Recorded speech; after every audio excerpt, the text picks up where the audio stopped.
residents' rights, abuse, neglect, mistreatment prevention, social media, corporate compliance, HIPAA, sexual harassment, human trafficking, mandatories.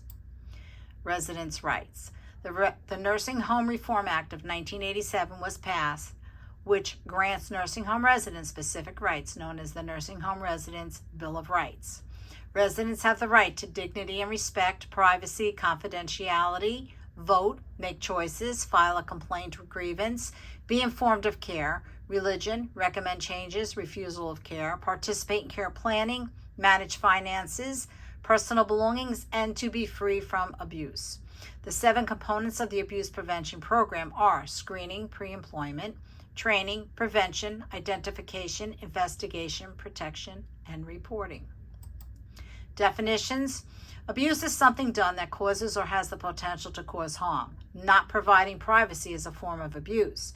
Abuse can be physical, which is hitting or slapping, verbal, oral, written, or gestured language, sexual, harassment, coercion, assault, mental, humiliation, punishment, misappropriation, deliberate misplacement of belongings, money, and exploitation, improper course of conduct, or misrepresentation. Neglect is failure to provide necessary care to the residents, such as toileting, feeding, turning and positioning, responding to residents' call bells, weight loss, pressure ulcers, matted hair, and soiled clothing. Mistreatment is inappropriate use of medications, isolation, or use of physical, chemical restraints. Rough handling, including jerking a wheelchair, rolling over a resident too fast, or giving a resident the silent treatment, is a form of abuse. There is zero tolerance policy against any form of abuse, neglect, or mistreatment. Any allegations of abuse or resident-to-resident abuse must be reported immediately, even if the resident is confused. All staff is responsible to report any suspected abuse. Elder Justice Act is when there is a reasonable suspicion that a crime has occurred against a resident or person receiving care. Social media. Federal and state laws prohibit posting pictures or protected health information, PHI, about residents on social media sites, including but not limited to Snapchat, Facebook, Instagram, etc. The penalty for this is termination of your employment and possible criminal prosecution for resident abuse. All online social media posts can be seen by many people for an undetermined time. Social media questions should be directed to a manager, corporate compliance officer, or compliance hotline at 800-557-1066, and questions can be asked by you without fear of retaliation or intimidation. Residents who are cognitively impaired can still suffer public humiliation and dehumanization. Corporate compliance.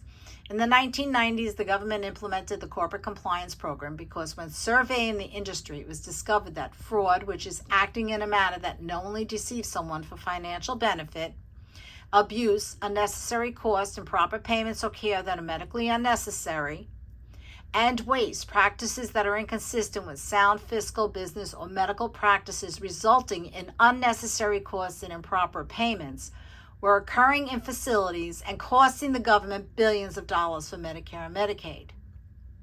Elements of compliance program include policies and procedures, compliance officer and committee, reporting, training and education, audits and monitoring, disciplinary guidelines, responding to plan of correction timely, and no retaliation of noncompliance is reported in good faith. Corporate compliance is mandatory and it is everyone's responsibility. A simple way to remember corporate compliance is do the right thing.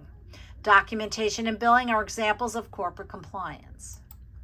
HIPAA, Health Insurance, Portability and Accountability Act. HIPAA addresses privacy and security standards related to healthcare information. The purpose of HIPAA is to ensure that residents' medical information is protected. PHI, protected health information, can be in any format such as oral, written, electronic, and recorded.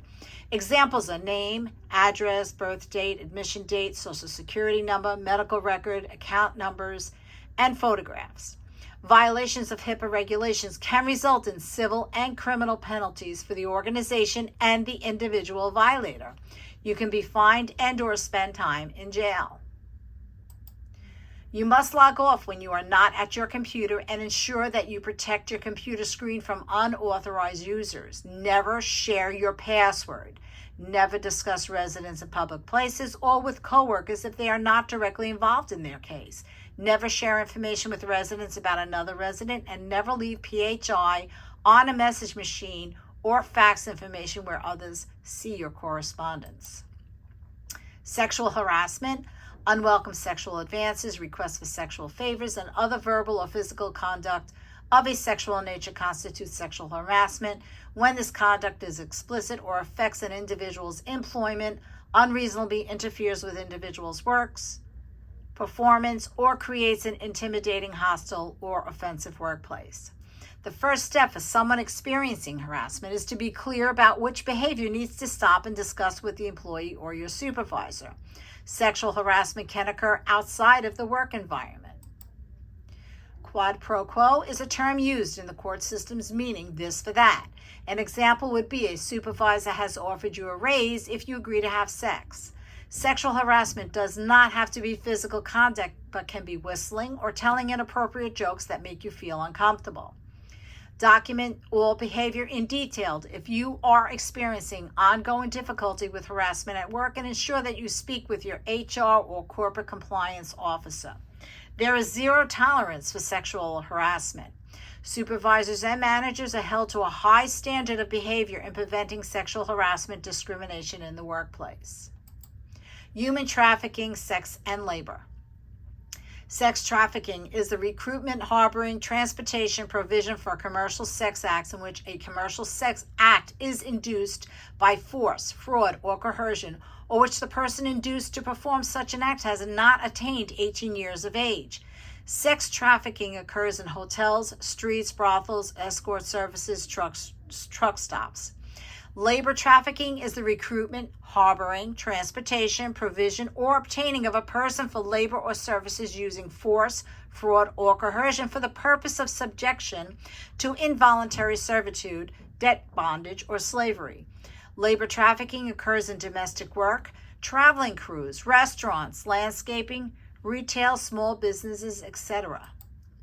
Both sex and labor trafficking have physical abuse and behavioral effects.